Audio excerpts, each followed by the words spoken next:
It feels good when bad things happen to people we think are bad, including violent bad things. I'm not immune to that feeling either. In my view, however, a particular course of action should be judged based on how effective it is at solving the problem at hand. Just because something feels emotionally validating is not in itself a good enough reason to do it, especially if it is bad at solving the problem, which I'd argue violence usually is in the long run. Now, some others might actually... This video is sponsored by Adam and Eve. Visit adamandeve.com and use my code T1J at checkout to get 50% off one item, plus free shipping in the US and Canada.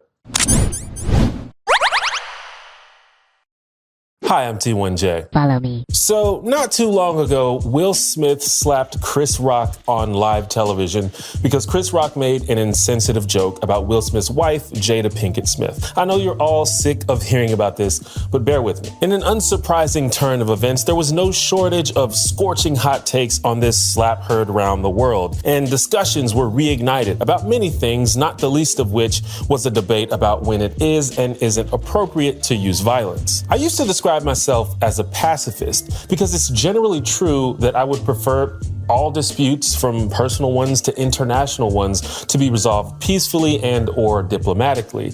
I think resorting to violence to solve problems is usually pretty ineffective and counterproductive in the long run, not to mention often dangerous in one way or another, not just to the recipient of the violence, but also to the initiator and potentially innocent bystanders as well. I should say some people might assert that there are other types of violence, like emotional or verbal violence, but for the purposes of this video, when I say violence, I'm referring to physical violence specifically, unless otherwise noted. Most of the time, I fail to see a good reason to choose violence. But the reason I don't call myself a pacifist anymore is because I acknowledge that there are a decent number of situations in which some form of violence is either an unavoidable or at least defensible course of action. A basic example that most people can probably understand is self-defense. If someone is attacking you or someone else, you very well may be justified in using violence to defend against that attack or even to prevent such an attack. I said this on a recent stream, for example. Is violence ever excusable in general? Sure. If someone attacks you first, for example, like if Chris Rock would have defended himself against Will Smith, I would have been fine with that. Now, the Will Smith slap ended up being a minor confrontation in which no one was seriously hurt, as far as we know, maybe some shame and bruised egos. But Chris Rock could not know Smith's intentions as he marched onto the stage, so I wouldn't blame him if he wanted to defend himself. But of course, these things can get out of hand. Several weeks after the Smith-Rock incident, a similar fiasco occurred when a man named Isaiah Lee rushed the stage to attack comedian Dave Chappelle during a performance. As of the making of this video, the motive for this attack is unknown, but Chappelle is a controversial comedian who has recently come under fire for making what many consider to be bigoted jokes. And after Chris Rock was attacked for making a joke, many comedians expressed their concerns about the possibility of more attacks of this nature. Unlike Chris Rock, Dave Chappelle seemed more keen to defend himself. To be fair, it wasn't a fancy event like the Oscars, and the attacker in this case was not one of the wealthiest and most beloved celebrities in the world, so it's a different vibe to be sure. But in all honesty, it's still bizarre to me that no security or anyone did anything to or about Will Smith that night. Apparently he was asked to leave and he was just like, nah. I mean, I know we all love Independence Day, but damn. In Isaiah Lee's case, though, he was immediately swarmed by security and Chappelle's entourage, who then proceeded to kind of beat the ever-living shit out of him, which some people felt was excessive. But at the same time, a lot of other people felt that Lee got what he deserved. He was the initiator of the conflict, after all. I assume that some people also support Isaiah Lee's decision to attack Dave Chappelle, since some people also supported Will Smith's slap. And a lot of people memed about how these edgy comedians have it coming, but I don't know how serious people are being with that. I did notice, though, that people were a lot less vocal about Isaiah Lee, most likely because this guy's not Will Smith and he doesn't have a famous black wife. And also maybe because he was immediately shown that what he did was a terrible idea. He not only got his shit stomped in, but he's also facing legal charges. You can talk about smacking people, but here's the thing, they might smack you back and they might feel justified in putting a little more sauce on it than you did. But I also tend to agree that it was probably inappropriate to continue stomping the dude till his arms are bent the wrong way way, even after it seems to be the case that his threat against Chappelle or anyone else had far long been eliminated. At that point, it's just retribution, which is dumb for the same reason that the initial attack was. It has a low chance of improving the situation and a high chance of making it worse, and it has the potential to be dangerous or even deadly to the people involved. Let's be honest though, I think most people understand that.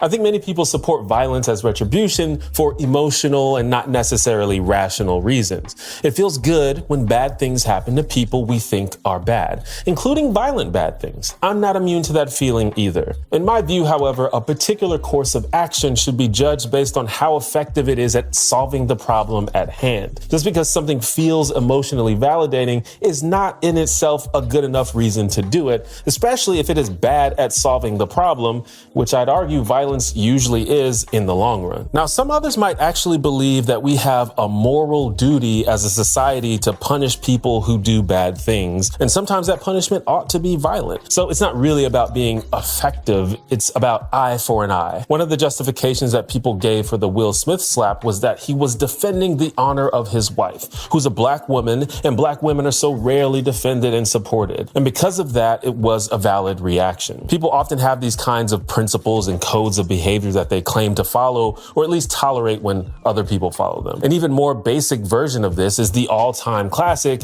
talk shit, get hit, which a lot of people say, I think, as a meme, because if you actually hit everyone who talks shit to you, you would probably either have gotten your ass kicked a bunch of times or had charges brought against you by now. Unless we're saying talk shit, get hit only applies to rich celebrities and people who are good at fighting. Like, we realize that people can retaliate, even if they're initially in the wrong. Some of these people out here are gonna get their partners bopped talking about defending their honor. Don't get me wrong, I think people should stand up for themselves and for others. I'm not saying that you should just let people treat you or talk to you any kind of way. And honestly, I suggest that people learn some basic fighting techniques in case they're put in a position where they need to defend themselves physically. But you really have to put practicality over emotion and determine whether a certain course of action is going to potentially cause more harm than it's worth. Sometimes people just suck, and the most reasonable response is to disengage. We can't go through life always expecting our emotions to be validated. Nobody said life was fair, and it's not your job to dish out justice. You ain't Batman. I've argued that violence is generally ineffective as a solution to conflicts, but perhaps some people don't agree with that, especially depending on what we consider satisfactory solutions. Imagine a hypothetical person. Let's call them Mixed Pickles. Say Mixed Pickles is going about their day and they hear suspicious noises outside of the house. Mixed Pickles grabs a baseball bat for protection and investigates. They look outside to the driveway and find a person in the process of vandalizing their car. Mixed Pickles rushes this vandal and takes a heavy swing with the baseball bat. This is very likely to put a stop to the vandalism, which many people consider a satisfactory solution regardless of anything else that happens. So is Mixed Pickles justified in using violence to defend their property? People may differ on this. What if instead of a baseball bat, it was a pistol? Is it justified then? I think a lot of people will still say yes, but they'd face more disagreement when we're talking about violence that has a high probability of being deadly. In this particular hypothetical, you do have to give Mixed Pickles a little bit of leeway because they have to make a split-second decision on how to deal with an antagonist. And they don't know whether or not this vandal is armed or violent. It's not unreasonable to consider the possibility that they might be. The problem with this is that our perceptions of justifiable violence changes depending on our impressions of the people carrying out the violence. What if everything in this hypothetical was the same except Mixed Pickles was a notorious racist and the vandal was an anti-racism activist? If Mixed Pickles put the vandal in the hospital with their baseball bat, would we still say their act of violence was justifiable? In 2020, protesters in Kenosha, Wisconsin believed that an armed teenager named Kyle Rittenhouse was a threat to the peaceful demonstrations that were occurring and began to pursue him. Some people even believed that he was an active shooter. This led to several people trying to subdue and disarm him,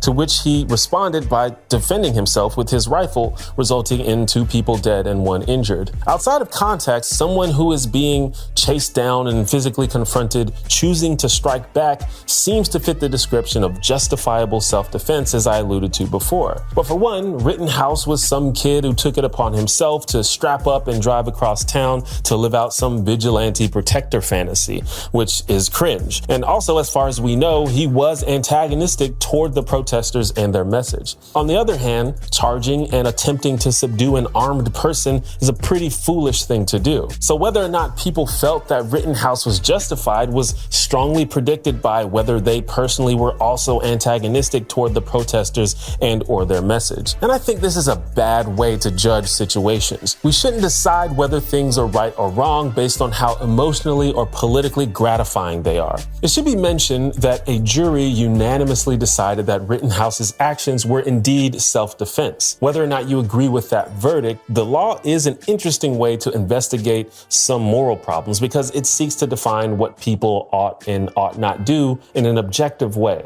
In theory, of course. In practice, the law tends to disproportionately favor the wealthy and other privileged groups. But let's think about it theoretically. In the United States, for example, and most other places, it is generally not legal to voluntarily physically attack people.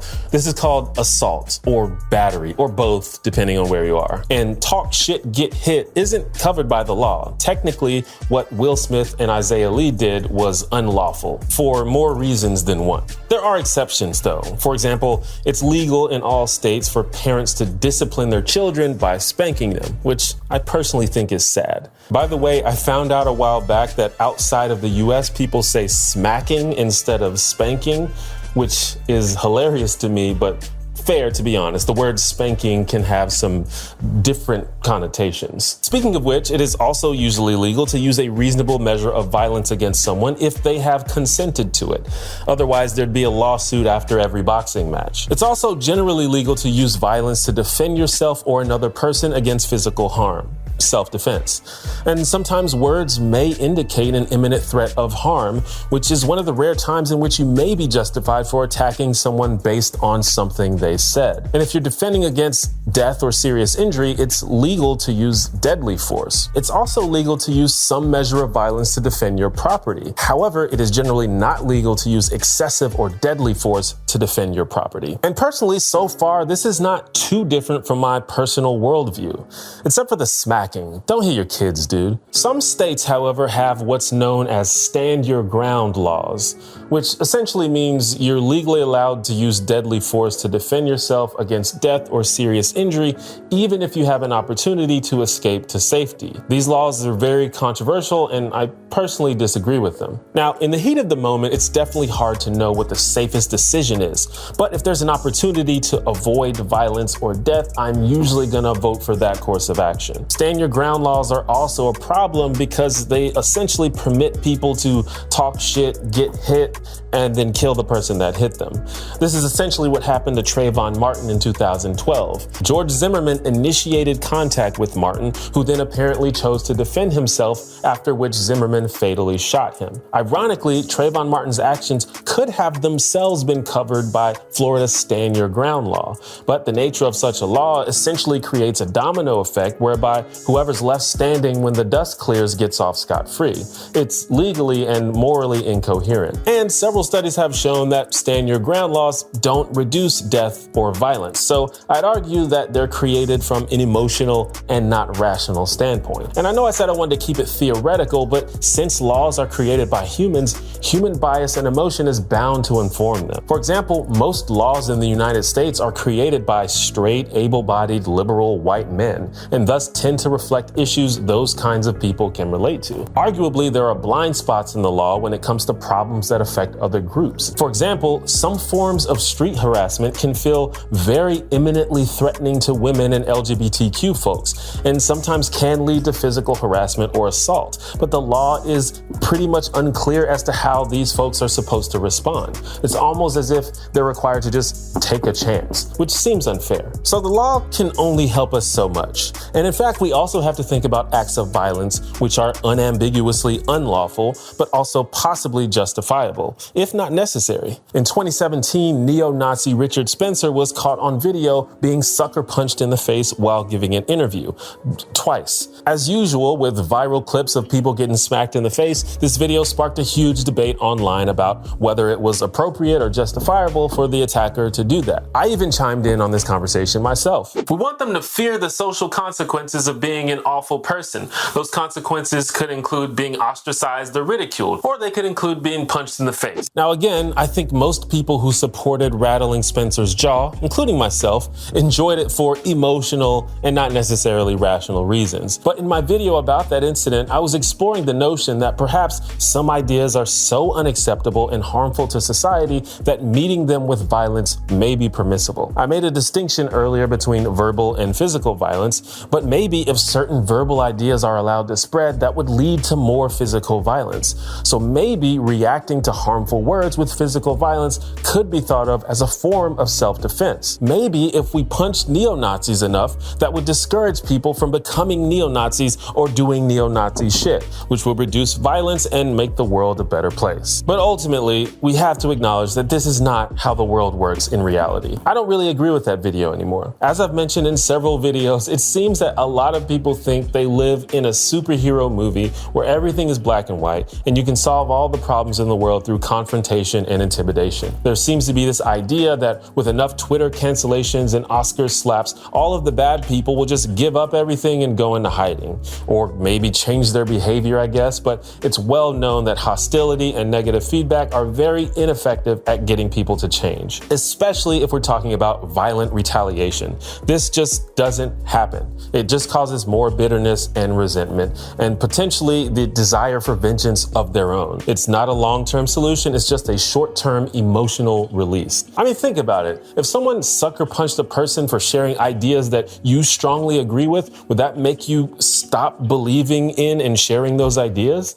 I mean, maybe it would. I don't know you, but likely not. And if the argument is that it's okay for us to be violent because we're right, well, that's silly. And it kind of proves that it's an inconsistent emotion-based argument. Everything is complicated. Difficult problems require complex solutions. If we could just punch or shoot bigotry away, it'd be a much easier problem to tackle. But some people might argue that it's not about sucker punches to corny white supremacists or defending black women from bad jokes. Ultimately, they might argue that it's a culture war and that there's no rules in war because whoever makes the rules gets to make one of those rules.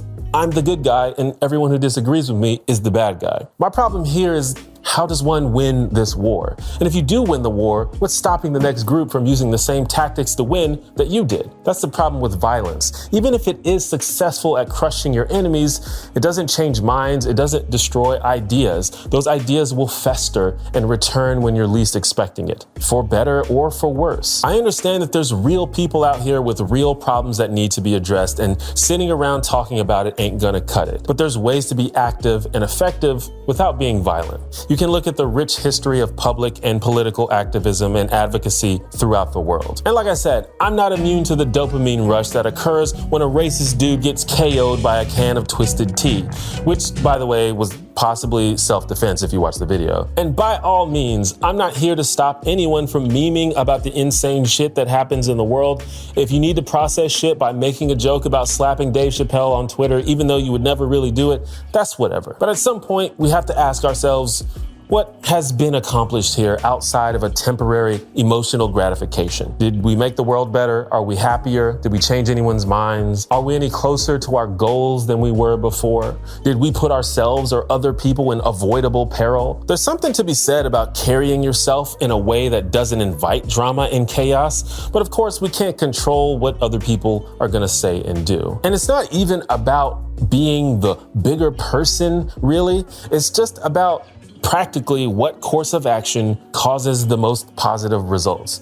Violence rarely meets that criteria as far as I can see. And when it comes to politics, I think people should stop pretending they're promoting some kind of effective political strategy when usually it's just an emotional appetite for punishing their perceived enemies. That's just me though. What do you think? Quick shout outs to the homies Maria Layton, Jay Claire, Ryan Capsar, and Sylvia Veliku.